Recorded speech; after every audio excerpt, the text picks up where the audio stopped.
মাঘ মাসের বসন্ত পঞ্চমী, আকাশে বাতাসে জয় জয় ধ্বনি।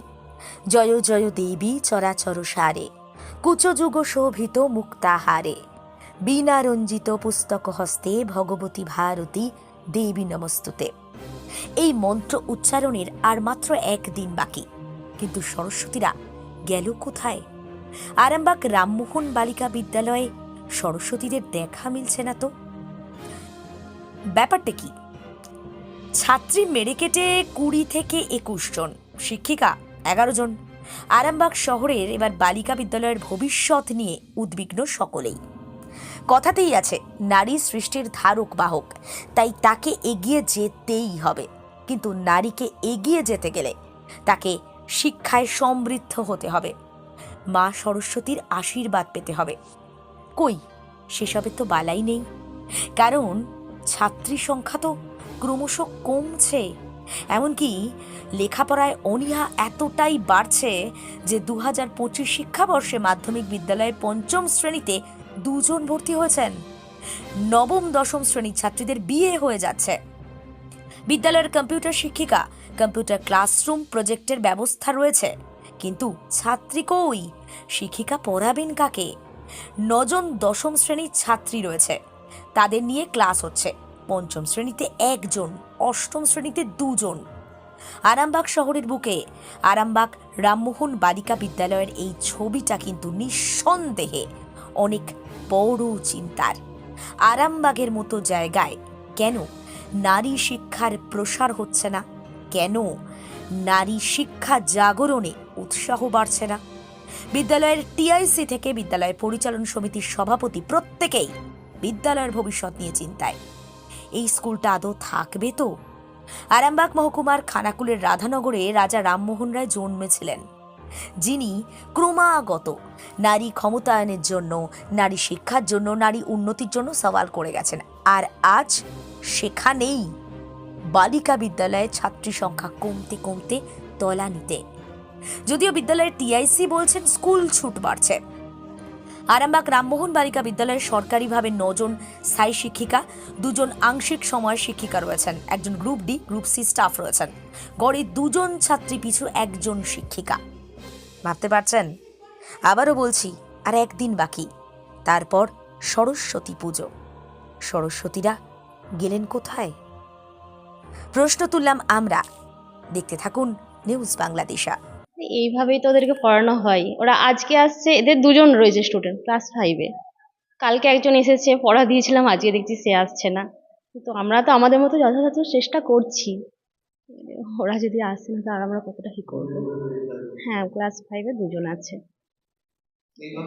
হ্যাঁ, এইভাবেই পড়ানো হয় এদেরকে।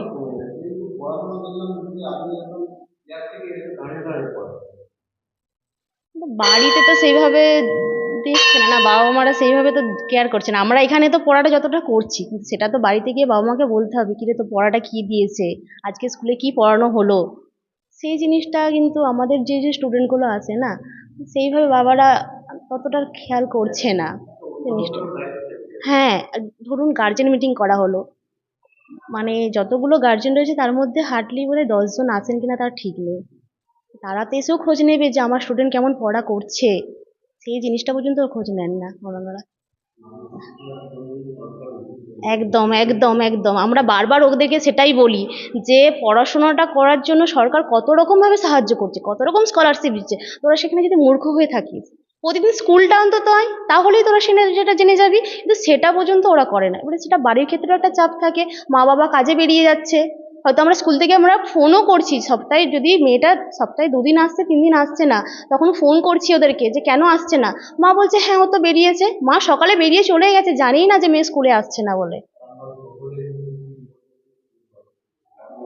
সেটা তো আমাদেরও খারাপ লাগছে, কি করব? আমরাও তো চাই যে স্টুডেন্ট আসুক, একদম স্কুল গমগম করবে, কিন্তু সেই জিনিসটা আমরা দিনে দিন হারিয়ে যাচ্ছে, আর পাচ্ছি না। আমরা চেষ্টা করছি, তথা সংখ্যা কমে যাচ্ছে। আমরা যথাসাধ্য চেষ্টা করছি। ইনাক্ষী জানা, আমি কম্পিউটার টিচার এখানে।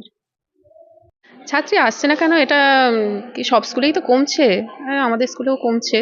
এবার সেই অনুপাতটা এবার আমাদের যেহেতু ছোট স্কুল সেই হিসেবে চোখে পড়ছে বেশি। মানে যেটা 2000 স্টুডেন্ট সেখান থেকে 1500টা যতটা ইয়ে লাগছে সেটা আমাদের সেখানে 200 থেকে কমে মানে 75 বা হয়েছে, সেটা চোখে পড়ছে বেশি আর কি সেই হিসেবে। হুম, যথেষ্ট পরিমাণেই আছে এবং সবাইকে কেয়ারফুলি সেটা পড়ানোও হয়। তারপরেও কেন আসছে না, মেয়েরা অনেকেই চাইছে যে পাশে বড় স্কুলে যেতে চায় বা 10 অব্দি একসঙ্গে পড়বে। আর এখন পড়ার হারটা একটু কমে গেছে করোনার পর থেকে। হ্যাঁ, স্কুল ছুট তো হচ্ছে। হ্যাঁ, বিয়ে তো হচ্ছে, ওটা তো একটা আছে। কিছু তো আছে। আবার এমনও আছে যে বিয়ে করার পর আবার ছেড়ে ছুড়ে পড়তে এসেছে, সেটাও আছে। হ্যাঁ, একটু তো আছে। না, সেটা খুব বেশি নয়। মানে আমাদের এই স্কুলের হিসেবে ১টা ২টো, তার বেশি নয়। মানে ওদের বাড়িতে চাপ দিচ্ছে যে ভালো ছেলে পেয়ে গেছে, চলে যাচ্ছে। বা অনেকে আবার পালিয়েও যাচ্ছে মা-বাবাকে না বলে। সেটা তো একদমই আমাদের হাত থেকে বাইরে। হ্যাঁ, আছে ওটা। তারপরে আরেকটা ব্যাপার কি, আমাদের স্কুলে এমন কিছু দরিদ্র পরিবারের বাচ্চা আছে যাদের মা-বাবা তো সকালবেলা যেমন কাজের লোকের কাজ করে যেরকম আছে, তেমনি বাচ্চারাও অন্যদের বাড়িতে কাজ করে।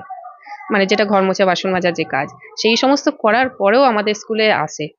মানে সেটা এবার যতটা তারা সামলে উঠে আসতে পারে তারা স্কুল করে, যারা করে উঠতে পারে না, যাদের কাছে পয়সাটাই মেন হয়ে যায়, তারা আর স্কুলটা কন্টিনিউ করতে পারে না, ছেড়ে দেয়।